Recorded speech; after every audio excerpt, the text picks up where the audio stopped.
est allé le rejoindre. Maintenant avec nous, Monsieur Laurent Fabius, ancien Premier ministre, je disais que ça faisait pas mal de temps que vous ne vous étiez pas exprimé sur les principaux sujets qui ont sensibilisé les Français récemment. Il y a plusieurs dossiers, on ne va pas tous les passer en revue, on va prendre le plus chaud pour commencer, c'est-à-dire le projet de réforme sur l'université. Et vous avez entendu comme moi les étudiants dire c'est notre affaire. Et il ne faut pas que les partis récupèrent ou tentent de nous récupérer. Alors quelle va être votre attitude désormais? Vous allez continuer à appuyer le mouvement et de quelle manière? Ou sinon, est-ce que vous situerez le débat à l'Assemblée et seulement à l'Assemblée? Je crois que les étudiants ont raison.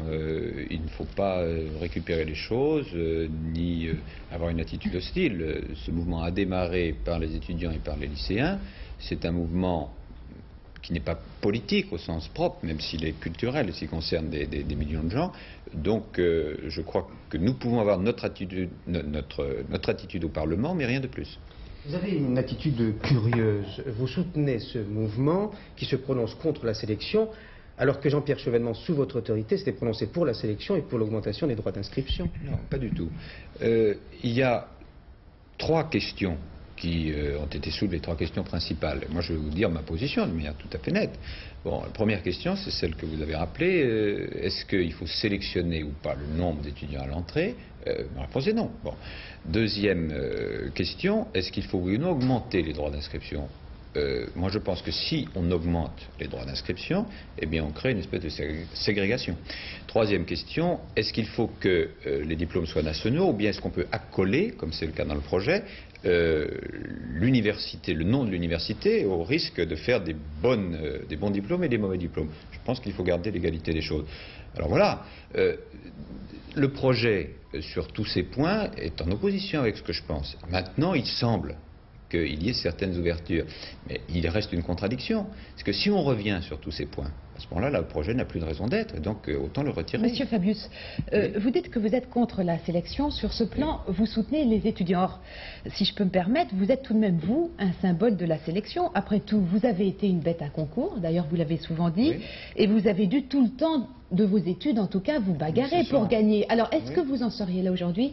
Est-ce que vous auriez été Premier ministre de la France si vous n'aviez pas dû à vous battre, à vous bagarrer, à affronter la compétition quand vous étiez étudiant? Oui, mais là, je crains que vous soyez en train de confondre deux choses. Que j'ai dû me bagarrer, que j'ai dû passer des concours, que j'ai dû travailler beaucoup, oui, c'est parfaitement exact. Bon, mais quand on parle de sélection, c'est autre chose. C'est l'idée que tous les bacheliers n'auraient pas droit d'entrer à l'université. Or, je pense qu'il faut que tous les bacheliers aient droit d'entrer à l'université. Ça a été dit et redit, là, Monsieur Devaquet, ici même, dimanche soir. Je crains que ça reste ambigu. Mais allons au fond. Si après tout, on revient sur ce qui est proposé dans la loi, sur le problème de la sélection, sur le problème des droits, sur le problème des diplômes, bon, alors ça veut dire qu'il n'y a plus besoin de loi, alors autant la retirer. C'est là où il y a l'ambiguïté en permanence. Il n'a pas été question de revenir, Paul, vous m'arrêterez si je me trompe, mais de rediscuter, mais pas en tout cas de revenir sur l'ensemble. On peut avoir une position ou une autre. Il y a un autre rediscuter certains articles, je crois. Il y a un autre point qui me paraît très important. C'est que moi, je crois que l'un des problèmes de fond n'est pas là. Le problème de fond est le suivant. Si on veut que nos jeunes aient plus de possibilités de trouver des emplois, il faut qu'on les forme mieux et en plus grand nombre. Il faut donc qu'on arrive à peu près 2 millions d'étudiants alors qu'on a 1 million d'étudiants aujourd'hui, que les études soient de bonne qualité. Mais si on veut arriver à cela, il faut évidemment pas couper à l'entrée, sélectionner à l'entrée. Il faut au contraire que plus d'étudiants puissent entrer. Je crois que le malentendu continue sur ce point. Je le crains, je le crains. Pour changer de sujet, parlons de la vie politique. Oui. François Mitterrand et Jacques Chirac coexistent toujours et jurent la main sur la Constitution que tout va bien. On a pourtant le sentiment qu'on est entré dans une nouvelle phase qui ressemble à la guérilla. Est-ce que ça va résister à la pression des partis, à la pression politique dans le pays? Oui, c'est la question de la coexistence, toujours à 100 francs, dont on nous parle toujours. Moi, j'ai une position tout à fait simple là-dessus. La coexistence, c'est pas un choix d'amour, c'est pas la question.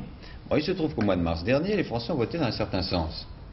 Alors, ou bien on refusait ce choix, mais à ce moment-là, c'était pas la démocratie, ou bien on acceptait ce choix, et il faut bien qu'il y ait une coexistence. Mais parlons de l'avenir, là, à votre avis. Moi, mon idée, c'est que la probabilité, c'est que ça aille jusqu'au bout. Maintenant, il peut toujours arriver un pépin ou une circonstance qui fasse que ça casse en route, mais la probabilité la plus grande, c'est que ça aille jusqu'au bout. Alors, un mot d'économie, une politique libérale et une faible hausse des prix, c'est compatible jusqu'à présent. Vous disiez le contraire.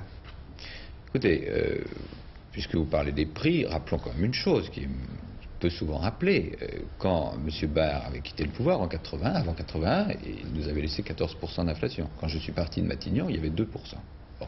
Je pense que nous avons fait un très gros travail pour casser l'inflation.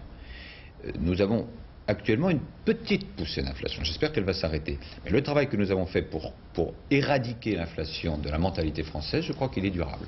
Bon, on termine, oui, une dernière question. Oui, sur vous-même et sur le Parti socialiste. On a l'impression que votre parti fait du surplace.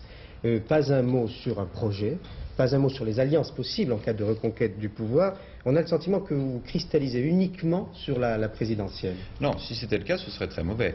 Je pense que depuis les 7 mois, 8 mois que nous sommes dans l'opposition, les Français nous voient encore comme les battus du mois de mars. Et ce serait une erreur de penser qu'ils nous voient déjà comme l'alternance. Donc, je crois qu'il n'y a rien de choquant, si vous voulez. Il faut une période de viduité quand il y a eu un changement. Mais maintenant, nous entrons dans une période où il va falloir proposer des choses aux Français pour une alternance possible. Alors, c'est la période qui vient et qui va se déboucher sur notre congrès du début avril. Serez-vous candidat si François Mitterrand ne se représente pas? C'est la question à 1000 bulletins. Oui, ça c'est la question qu'on me pose en à chaque général, fois. la réponse, c'est pas de saison, et puis de toute façon... Non, la réponse n'est pas celle-là. La réponse est... Parce qu'on pose tout le temps la question dans un peu de saison. La réponse est, moi je trouve que François Mitterrand est un excellent président, donc mon souhait c'est qu'il le reste et qu'il le reste longtemps. Bon, si au dernier moment il nous dit, ce qui n'est pas mon hypothèse, s'il nous dit, eh bien non, à ce moment-là, j'ai déjà dit que j'écartais pas l'idée. Voilà. Mon hypothèse, c'est François Mitterrand. Monsieur Fabius, vous dites, je n'écarte pas l'idée, j'ai lu ça aussi. Mais vous êtes très nombreux à ne pas écarter l'idée au PS dans le cas où. Pas tant que ça. Oh, 4-5. Et Michel Rocard? Ça fait beaucoup, oui, non? Il vient bien. Il n'écarte pas l'idée non plus. Un peu plus, parce que j'ai compris. C'est bien ce que je dis, ça fait 4-5 à ne pas écarter l'idée. Non, un peu plus que ne pas écarter l'idée. Ah, d'accord. Bon, ça augmente le nombre. Bon, vous ne craignez pas que ça fasse, je sais pas, dans l'opinion publique, confusion, comme c'est le cas à une époque? Pourquoi, oui, vous avez tout à fait raison. Pourquoi on ne peut pas courir 4 lièvres à la fois? L'une des choses que nous reprochons à la majorité actuelle, c'est qu'elle soit divisée. Il ne faut pas tomber dans le même piège. Pourquoi je dis François Mitterrand est excellent, qui continue. Très bien. Merci de ces informations, merci de votre visite. La suite de l'actualité, Patricia.